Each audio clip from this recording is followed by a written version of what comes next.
Olá, meus caros irmãos e irmãs na unidade e na comunhão. A minha saudação fraterna de paz e de alegria. Caríssimos irmãos e irmãs, a nossa participação na sociedade, o nosso empenho em praticar o Evangelho nas coisas que dizem respeito às dimensões sociais, elas nunca devem estar atreladas a partidos políticos ou ideologias políticas, mas elas devem ser fruto do Evangelho, vivido, assumido, tornado público por meio das nossas virtudes, e nunca por causa de partidos, por ideologia, por esquemas táticos de uma vã política. O que nós vemos hoje é cristãos envolvidos em projetos sociais, em ONGs de caráter puramente político. E isso desfigura o Evangelho e mancha a reputação cristã, uma vez que essas instituições, elas não visam a pessoa humana, mas o desvio de verbas, não é? A má aplicação do dinheiro recebido com doação tão sincera de quem o faz. Nós poderíamos citar inúmeras, mas para evitar polêmica social sobre isso, nós vamos nos restringir a dizer que grande parte das ONGs são verdadeiros bancos de desvio de doações recebidas e sempre patrocinadas por uma entidade maior, por uma instituição maior, qual seja a política. A nossa caridade, a nossa luta pelos pobres, pelos índios, pelos negros, pelas crianças, os idosos, a nossa luta pelos presidiários, sobretudo os que são presos injustamente, elas têm que ter a marca do Evangelho.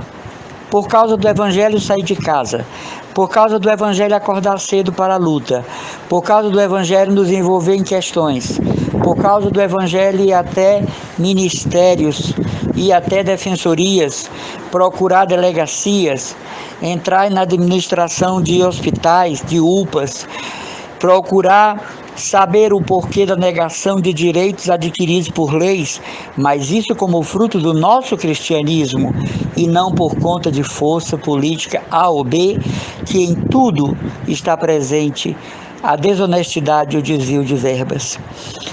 Eu desconfio muito de um cristão que trabalha em ONGs que são ligadas a partidos políticos. Esse cristianismo é falho, fajuto, e acaba em decepção, em abandono da fé, em desespero, porque depois se percebe que o ideal não era aquele. A justiça social está ligada ao Evangelho. A justiça social está ligada ao anúncio do Evangelho feito por Jesus, do reino dos céus. Ele é o grande promotor da luta pelos direitos humanos. Ele é o grande interventor, ele é o grande modelo, ele é a raiz de base da nossa indignação por problemas sociais, e não a teologia da libertação, e não as SEBs, e não os padres comunistas, as freiras comunistas. Esse trabalho de nada vale para o reino do céu, porque carece de uma virtude elementar, a caridade. Uma coisa é filantropia, outra coisa é caridade. Uma coisa é a doação de uma cesta básica, outra coisa é lutar para que não seja mais preciso a cesta básica e a pessoa tenha direito aos alimentos próprios condizentes com a sobrevivência. Nós vemos muitos cristãos católicos empolgados com o presidente, com o outro possível presidente, com alguém que é possível presidente, e a gente encara isso como uma coisa muito estranha à fé. Por quê? Porque desde que a igreja se separou do Estado, no período do Getúlio Vargas, a igreja tem assumido a liderança de suas funções, a liderança de suas tarefas. É verdade, nós temos bispos irresponsáveis. É verdade, nós temos bispos que nada querem com a igreja.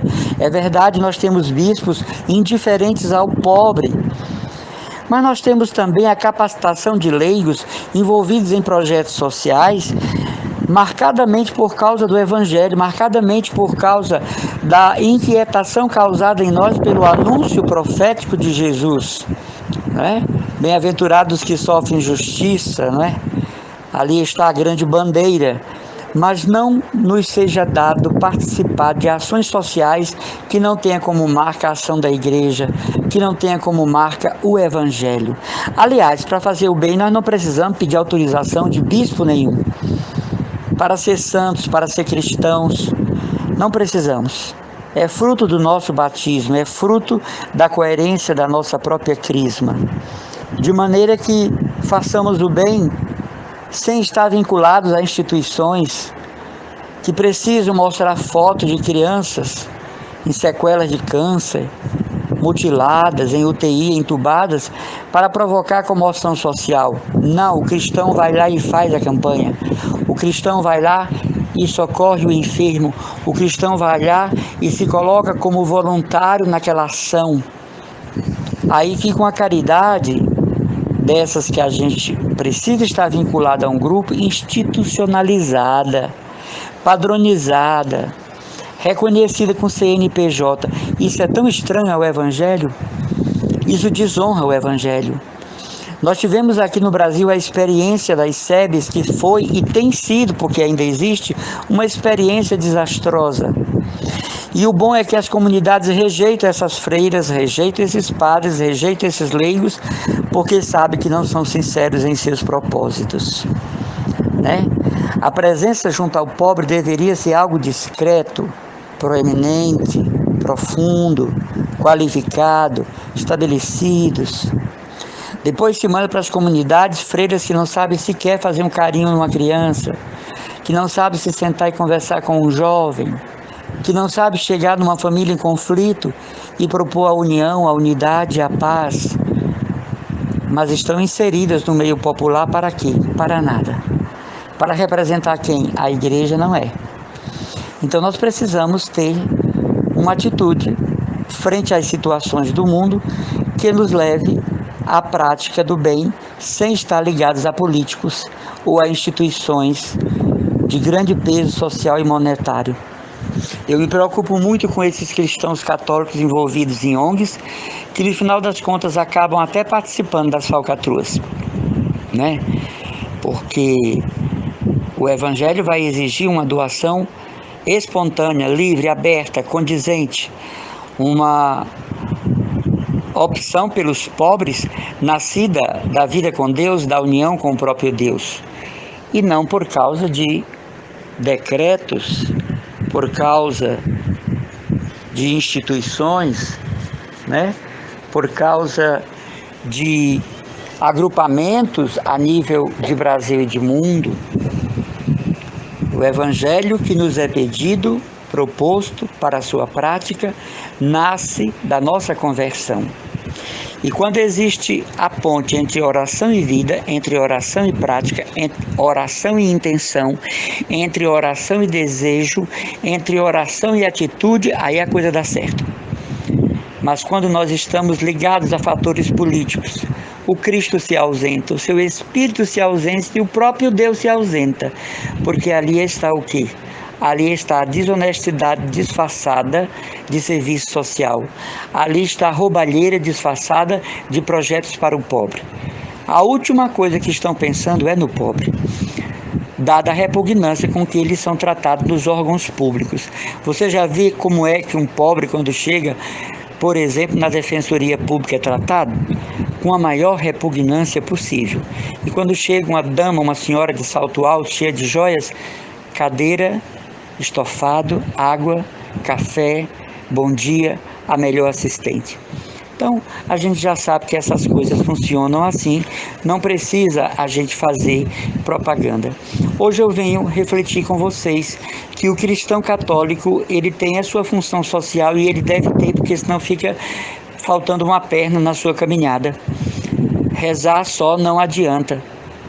Até as monjas de clausura têm o seu trabalho social, a caridade aos pobres através das grades, não é? Os cestões dos pobres naqueles dias determinados, aquela caridade, além da oração, que já é a caridade suprema, as monjas de clausura, os monges têm o seu trabalho social no mosteiro, a doação de pão, a doação de leite, a ajuda, o aconselhamento, a intercessão, procuram o atendimento médico, intercedem por cirurgias.